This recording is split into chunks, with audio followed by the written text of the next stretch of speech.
Nah ini katanya manajemennya Persija Jakarta juga akan manggil Sinteyong nih sebelum launching tim untuk memastikan apakah Sinteyong masih akan datengin pemain baru atau udah cukup nih dengan skuadnya sekarang. Karena katanya kalau udah perkenalan tim biasanya udah nggak ada rekrutan baru ya Mas Bur. Sebenarnya nggak juga ya. Ini kan yang ngomong Direktur Olahraga Persija Bambang Pamungkas ya kan bilang katanya bakal ada pertemuan lagi sama Sintayong. Apakah kita masih butuh pemain baru nggak sih? Karena kalau kita lihat sekarang kalau nggak salah Persija baru 8 pemain asing kalau nggak salah. Itu kan di luar Gustavo yang udah segera pindah ke Java walaupun belum diresmiin. Terus Van Basten Souza juga nggak ada kan di sesi pramusim Persija walaupun di laga-laga uji coba juga nggak ada. Jadi kalau nggak salah Persija baru 8 atau 9 pemain asing. Nah ini kayaknya sih Persija bakal datengin pemain baru lagi entah di posisi penyerang atau di winger. Kalau kita lihat sekarang kan penyerang paling yang punya profil tinggi cuma si Alexander Jeremejev kan mantan penyerang timnas Swedia itu. Pelapisnya kan pemain-pemain muda kayak ya ada Axel Runtukahu itu oke lah buat pelapis tapi buat andalan kayak enggak sama Adi Firmansyah itu juga masih kurang lah. Makanya kayak Persija untuk bersaing, untuk memperebutkan gelar di Super League dan juga di League Cup butuh tambahan pemain depan. Itu di posisi striker atau winger kalau saya pribadi melihatnya. Dan contohnya kita ngambil musim lalu deh. Kayak Persib Bandung juga ketika setelah launching tim, bahkan dia baru datengin Tom Haye, Barba, dan Eliano kan setelah ancur-ancuran di tiga pekan awal Super League ya. Jadi sebenarnya selama bursa transfer masih dibuka, apapun masih bisa terjadi, asalkan ada duitnya kan. Nah itu. Karena Super League sendiri kan bursa transfer ditutup tanggal 21 September kan. Jadi masih ada kemungkinan lah, masih ada 1 bulan kurang nih bagi Persija maupun tim-tim Super League lain untuk ya kira-kira gue masih kurang dari segi apa sih. Dan itulah di 3 pekan awal Super League bakal bisa jadi momentum manajemen untuk melihat kekurangan dan kelebihan mereka. Karena setelah itu kan FIFA Matchday itu Indonesia kan main di FIFA ASEAN Cup. Nah, sebelum tanggal itu bisa ditimbang-timbang. Nah, berarti masih ada kemungkinan ada kejutan-kejutan lain yang didatangi, itu yang dia.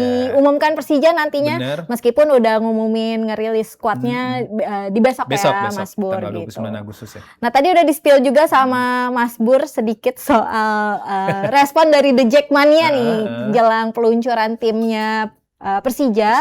Karena katanya harga tiketnya naik ya Mas Bur, yang ini membuat katanya ada boykot juga yang dilakukan oleh The Jackmania.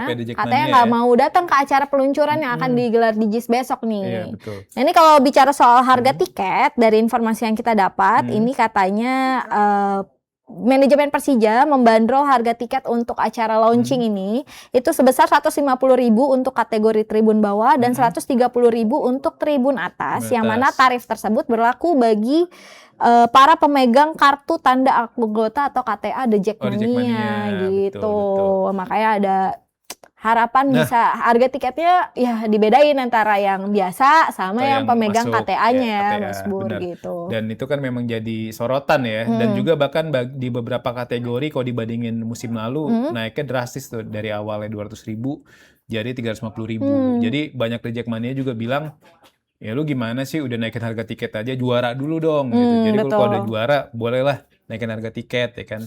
Jadi perbandingannya apalagi kalau Boboto lihat kayak gini seneng kan, kayak perbandingan juga kayak gitu. Makanya ya sebenarnya ya dua sisi mata uang sih ya. Klub juga butuh uang juga untuk operasional klub karena kan dengan modal yang begitu besar kan. Tapi juga di sisi lain ya The Jackmania juga nggak mau lah dijadiin customer gitu. Dijadiin susu sapi perah gitu kan, juga nggak mau. Jadi ya tinggal win-win solutionnya ini gimana antara The Jack dan manajemen Persija. Mungkin bisa jadi gini kali Mbak Janti, misal subsidi silang aja. Jadi misal yang dinaikkan tiket tuh yang dinaikin aja yang khusus VIP aja. Khusus VIP yang memang mereka punya uang atau biasa spend besar untuk sepak bola. Itu nggak apa-apa lah dinaikin misal 20-30%. Nah, nanti untuk kategori yang pemegang KTA ya dinaikin tipis aja 5% atau bahkan nggak sama sekali, yang paling nggak kan lu udah dinaikin yang signifikan tuh di VIP gitu. Jadi ya sama-sama enak intinya kayak gitu daripada nanti diboykot juga kan. Persija aneh aja peluncuran tim di stadion megah yang kapasitasnya 80.000 walaupun nanti mungkin kayaknya sih dibuka semua ya bisa ya. Tapi stadion sepi kan unik gitu. Makanya ini masih ada H-1 ya harapan walaupun tiket katanya kan udah disebar ke koril-koril, harapannya ya dari pihak manajemen bisa segera menemukan solusi ya supaya The Jackmania bisa puluhan ribu The Jackmania bisa memadati stadion JIS ini kan Betul, betul, jelang betul. musim baru. Jangan kalau kata The Jack ini musim belum mulai udah ada drama nih katanya kan. Nah, jangan sampailah hal-hal kayak gini terus berlanjut dan terus berulang ya. Kita juga pengen lah tim-tim kayak Persija bisa fokus aja ke lapangan tanpa harus memikirkan konteksnya yang kayak gini. Gitu. Betul. Padahal kemarin juga pas lagi ngobrol sama The Jackmania juga sempat dibilang Mas Bur, ada kemungkinan pertambahan fans-fans baru ke Persija seiring berdatangnya Coach Sinteyong kan. Karena memang nggak menutup mata Coach Sinteyong dicintai banget sama publik Indonesia kan Mas Bur. Nah ini yang diharapkan bisa ada hal yang kesepakatan lain yang bisa terjalin antara The Jackmania sama manajemen hingga akhirnya harga tiket ini bisa diatasi ya permasalahan Jadi tiket kan ini ya Mas gitu. Bur. Bagi pecinta timnas dulu era Sintayong yang rindu pengen melihat permainan Sintayong tinggal melihat Persija Jakarta ya nantinya. aja, Apalagi ada banyak pemain timnas Indonesia juga yang bernaung di sana kayak Witan, gitu. Rizky Ridho dan lain-lain. Betul, Arhan gitu. Nah, selain berita 2 tadi ada juga kabar dari salah satu bintangnya timnas Indonesia nih, Ivar Jenner. Ivar Jenner. Katanya sempet dirumorin mau ninggalin Dewa United. Tapi katanya sekarang dipastikan akan bertahan ya Mas Bur ya di Dewa United ya. Yep. Pak Presiden Dewa United itu kan Pak siapa? Satria nggak salah namanya. Itu kan mengonfirmasi Ivar Jenner bertahan. Dulu kan sempat ada kabar katanya Ivar Jenner cuma dikontrak 6 bulan. Sebenarnya itu kalau informasi yang saya dapat Ivar Jenner sebenarnya dari awal tuh kontraknya 1,5 tahun. Jadi kok banyak yang bilang Ivar Jenner udah bebas transfer nih atau free agent di tanggal 1 Juli. Tapi nyata itu Jenner masih punya kontrak 1 tahun lagi sama Dewa United sama Dewa United dan akhirnya dia stay kan. Kan kalau ditanya kenapa sih Ivar Jenner bertahan di Dewa ya karena memang kontraknya 1,5 tahun dan dia juga merasa nyaman juga di Indonesia. Jadi walaupun banyak yang bilang sangat menyayangkan Ivar Jenner berkarir di Indonesia ya nggak masalah dia masih muda. Karena saya baru 22 tahun ya Mas Bur ya. 22 tahun masih bisa bounce back juga ke Eropa dan kabarnya kan kata Presiden Dewa juga dia udah kayak ada kesepakatan gitu loh untuk gabung klub Liga Belanda ya di musim depan kan. Jadi ya masih ada peluang Ivar Jenner untuk ningkatin karirnya. Terus juga kalau banyak yang bilang, Ivar Jenner udah nggak kayak dulu pas main di Young Utrecht. Dulu kan dia disebut-sebut kayak Toni Kroos ya. Ivar Kroos gitu. Ivar Kroos. Umpan-umpannya lagi membela timnas Indonesia U23 di Piala Asia U23 kan keren-keren banget. Nah, betul.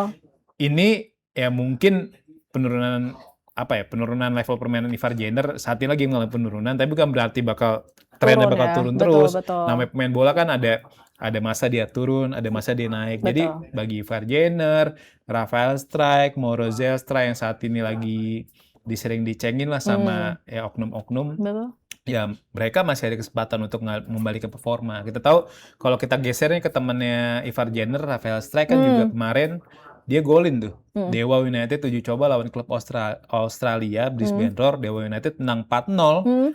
Rafael Struijk golin pembuka kan gol pertama. Itu nunjukin kalau Dewa United dan juga Rafael Struijk ya terus berkembang gitu. Dewa United ini juga nggak bisa diremehin di Super League musim depan. Dilatih oleh Osmar Loss. Osmar Loss ini merupakan mantan pelatihnya Buriram, pernah bawa hat-trick juara di musim 2024-2025. Dia juga sosok yang bawa Sandy Walsh sama Sen Patinama buat gabung Buriram di tahun 2024. Juga pernah bawa Persepolis juara Liga Iran. Makanya kalau kita sekarang kan terlalu berfokus ke Persib, Persija, Persebaya. Nah ini Dewa United juga nggak bisa dipungkiri.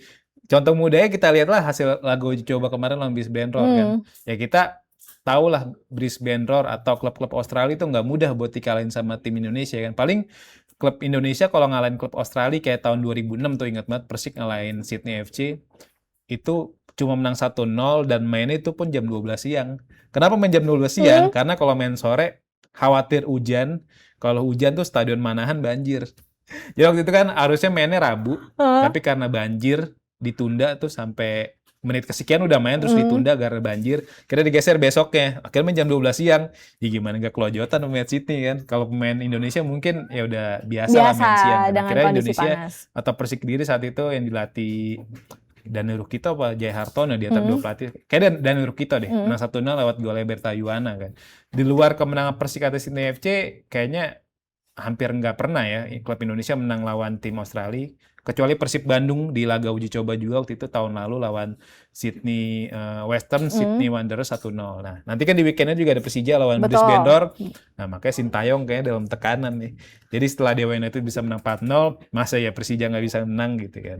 Dan kalau bicara soal Brisbane Roar juga Rafa Estrak mungkin udah Pernah main di mengenal situ, permainannya benar, Mas Bur benar. karena pernah main di situ. Ya, Kemarin di juga situ. pas lagi ngobrol sama Bung Labib, dia juga bilang kalau suruh prediksi siapa aja klub yang bisa bersinar di musim depan Super League, tetap masukkan nama Dewa United di luar Persib, Persija dan juga Persebaya. Satu betul. lagi yang disebut Bung Labib adalah Borneo Borneo, FC benar. gitu. Borneo juga biasanya kan dia rekrutan pemainnya bagus-bagus ya, walaupun pemain-pemain baru nih ada banyak pemain baru, pelatih juga baru, Betul.